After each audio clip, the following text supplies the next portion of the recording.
Alright guys, welcome back to RotoCityTech. I know it's been a while since I've been able to post anything, but we've been a little busy traveling around and just some cold weather and stuff like that. But I am back out, as you can see, in the garage. There's the Miata.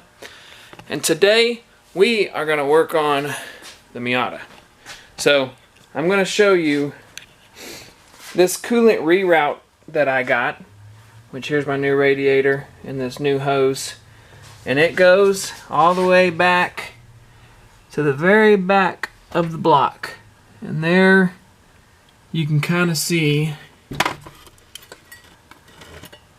right there at the edge of that hose.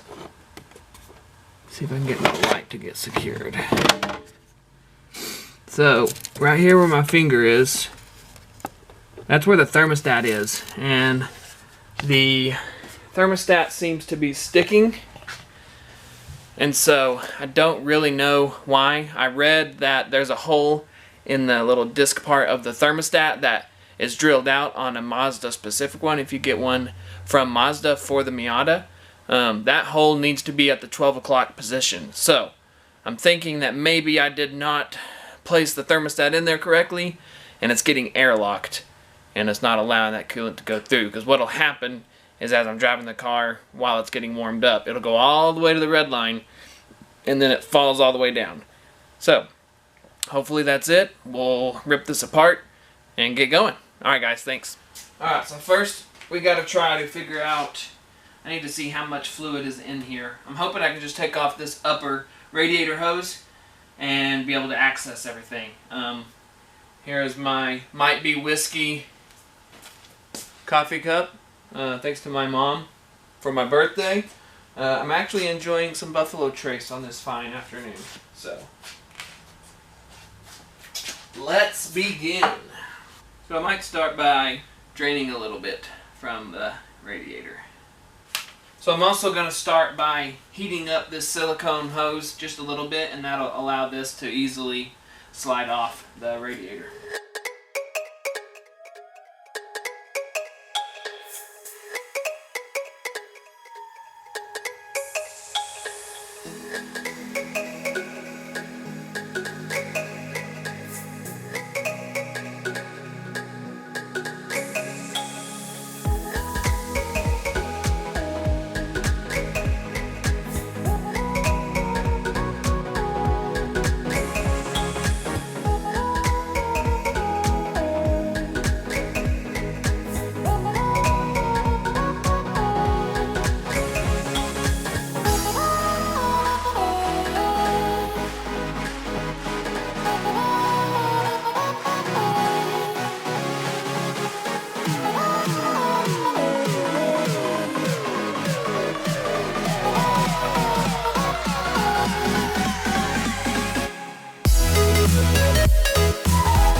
Alright, I got about half of that little container drained, so it should be good to unhook things from there. So, that's what we'll start doing.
Alright, so I've gotten a few things out of the way.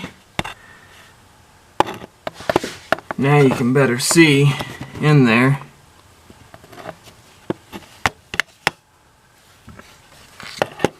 So right there is the thermostat housing. So I'm going to undo, there's a bolt here and then bolt on bottom. I'm going to pull this off and just check and make sure that that little hole is pointed in the 12 o'clock position. And then I can reassemble all of these cables and brake lines and stuff. So let's rock with that.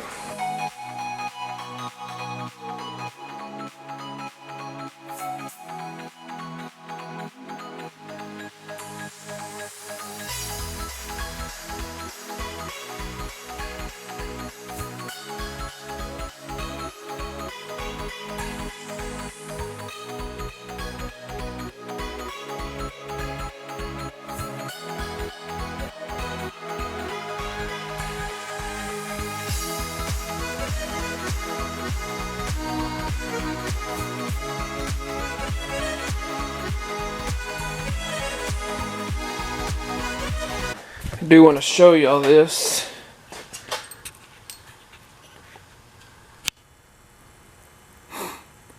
So you can see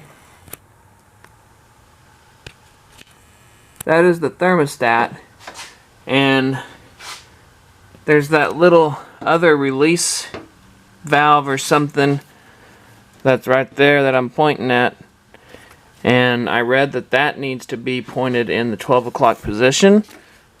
So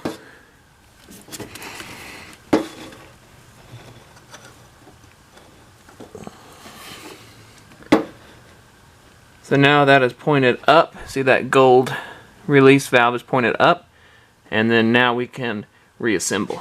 So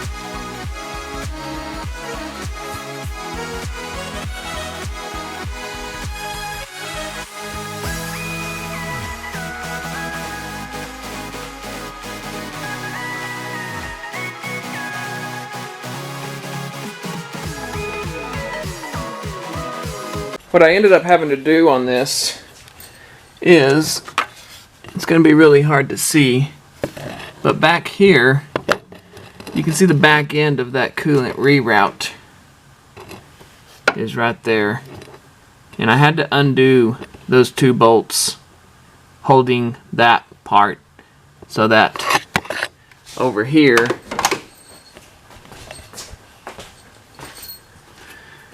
it would allow me enough movement with this, because it was hitting on the firewall right here.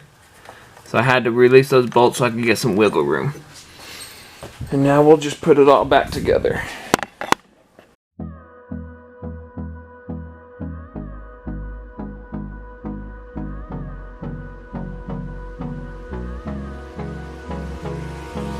Hold me close till I get up. Time is barely on our side. I don't wanna waste what's left. The storms we chase are leading us, and love is all we'll ever trust. Yeah, no, I don't wanna waste what's left. And on we'll go,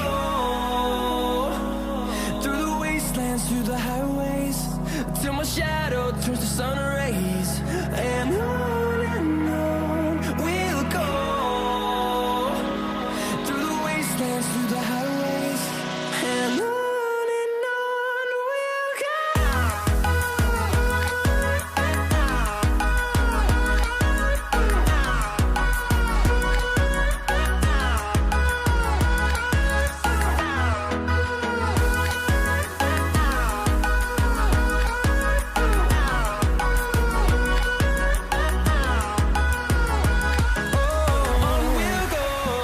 Alright, the last thing I did was top off my coolant back into my radiator that I drained, tightened that plug, buttoned everything up here.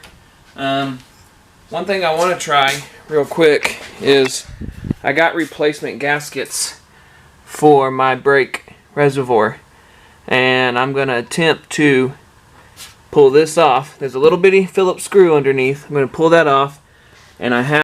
Alright, my battery died on my camera, but I have these new gaskets here that I'm gonna put in there and there. So, let's roll. Alright, after a little heat gun on the rubber, got it off, made a big mess. So, I'm going to attempt to clean some of that up, and we'll replace those. Alright, so the old ones looked pretty good still. So, I don't know. We got new ones to throw on there. All they do is pop in there, and then we'll put the reservoir back on and put some brake fluid back in there. Good to go, I hope. Okay, so that's back on there. One easy thing to remember is use that heat gun that I had out earlier and heat up those rubber gaskets a little bit, and they pop right in there, especially when it's 40 degrees. Now we're going to top this off, and we're going to start it up and maybe take it for a little test drive.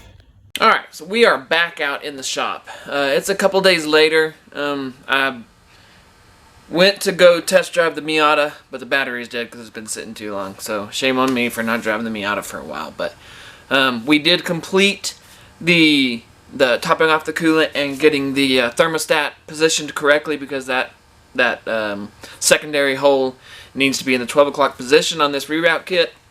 We also installed those new rubber grommets on the brake fluid reservoir, which I can show you a little bit better now. Let me get this light, since I got my battery charged up better. So we got those two grommets changed in the battery, in the brake fluid reservoir. I did kind of clean it up. It does need a really good cleaning. That paint's already kind of chipping away, but we did get this all back together back here, so hopefully that's fine. I'm gonna top off just a little bit in my overfill tank, and we'll get it started, and we'll go for a little test drive.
So the car actually drove really nice.